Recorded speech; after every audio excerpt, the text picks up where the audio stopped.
So Aristotle 384 6c 322 6c was a Greek.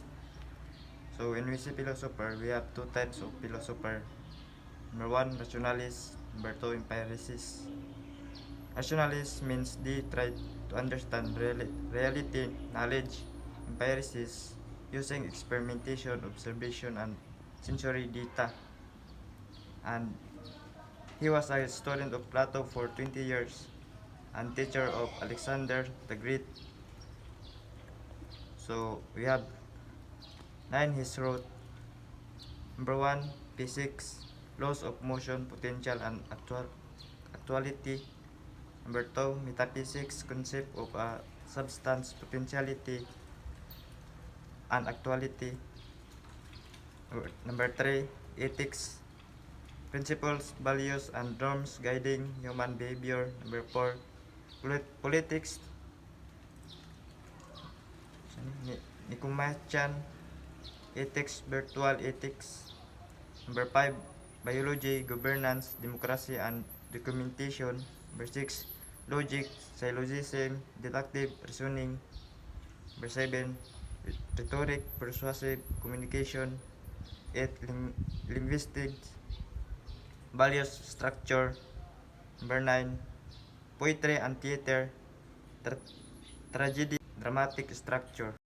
Before we dive into the main topic, let me ask you first, what is good life for you? Because we define good life in different ways. For example, the first picture, some seeks wealth or financial stable, right? So some people seeks financial stable. For them, good wealth is being financially stable. Number two, some age looking to live an honest life, joy and full of integrity. Some others define good life as happiness or as integrity and living an honest life. That's the second one. And the third one, or sixth, social status and wealth.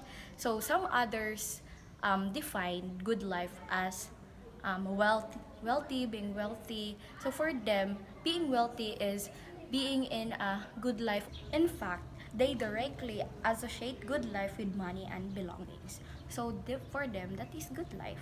Of goods, limited goods, and unlimited goods. That's which means goods of the soul. So limited goods, we can have more of them than we need. And number two is unlimited goods. We cannot have more of them than we need. But surely, the knowledge of the good life isn't sufficient to actually living a good life. I may know, for example, that drinking alcohol is bad for me, but do it anyway. So how do we learn to design these real goods? So unlimited goods defines everything that you eat are unlimited, but it is bad for your health. That is a good of the soul. While limited goods, you can have it, but you don't need it.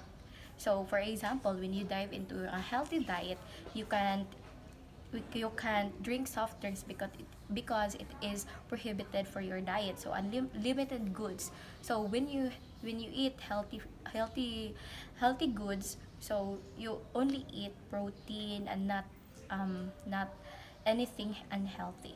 That's it. So, continuation about the topic. The good life refers to living well either through wealth and luxury or by following moral, ethical, and cultural values to create a meaningful and honest life. It can involve the pursuit of material success or the commitment to living with purpose and integrity. Knowing what's good and having good habits may not be enough because some things like health or wealth are beyond our control. We also don't choose our birth or environment. While virtue is important, luck is needed too. With knowledge, virtue, and luck, we can live meaningful life. So, it means that the good life revolves around two main interpretations: a life of material success and luxury, or a life rooted in moral and ethical values. Both views aim to define what it means to live well, but they approach it from different angles, just like material wealth versus virtue, and balance and knowledge, virtue, and luck. So this perspective acknowledge that while we can control some aspects of our lives through our choices and actions, external factors also played a significant role. Thus, the good life is a harmonious blend of what we can control and what we must accept. Aristotle also identified as the highest good. He believed that happiness or flourishing is a complete and sufficient good that is desired for itself and satisfies all desire. Aristotle believed that the good life is achieved by living virtuously or being good. He believed that the good life is one which people develop and exercise their ability to think and rationally. Yes, Aristotle believed that these are the real goods that people should seek to obtain in order to live well. First is bodily goods, health, vitality, vigor, and pleasure. Second is external goods, food, drink, shelter, clothing, and sleep. Third is goods of the soul, knowledge, skill, love, friendship, enjoyment, self-esteem, and honor. Aristotle believed that a well-lived life is one in which people develop and exercise their ability to think and act rationally. He also believed that a virtuous person will not live a life without friends, honor, wealth, pleasure, and the like.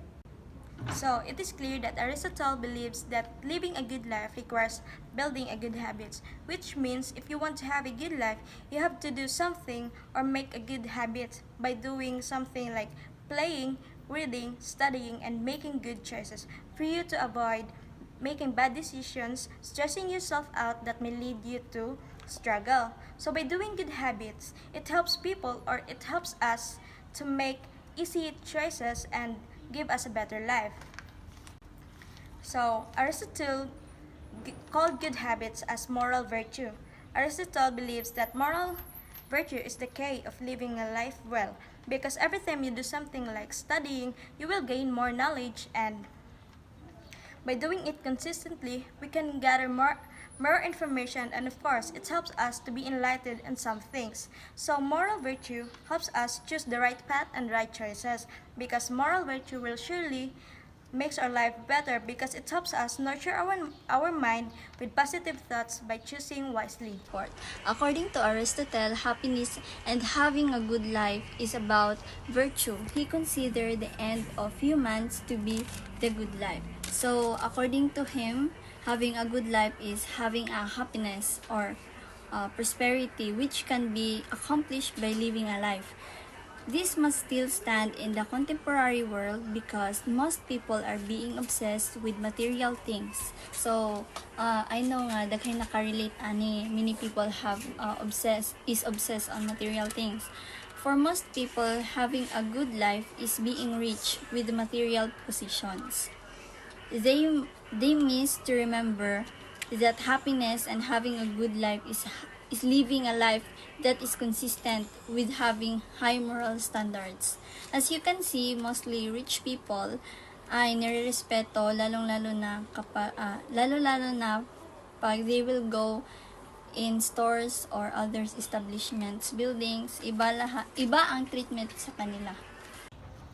This emphasizes the importance of developing positive habits, virtues that lead genuine well-being rather than negative habits, vices that pursue temporary or illusory benefits. So moderation keeps us from overindulging in pleasure or seeking too much of the limited goods. Courage is having the disposition to do what it takes to live a good life, and justice is the virtue that allows us to have friends and enjoy the benefits of cooperations.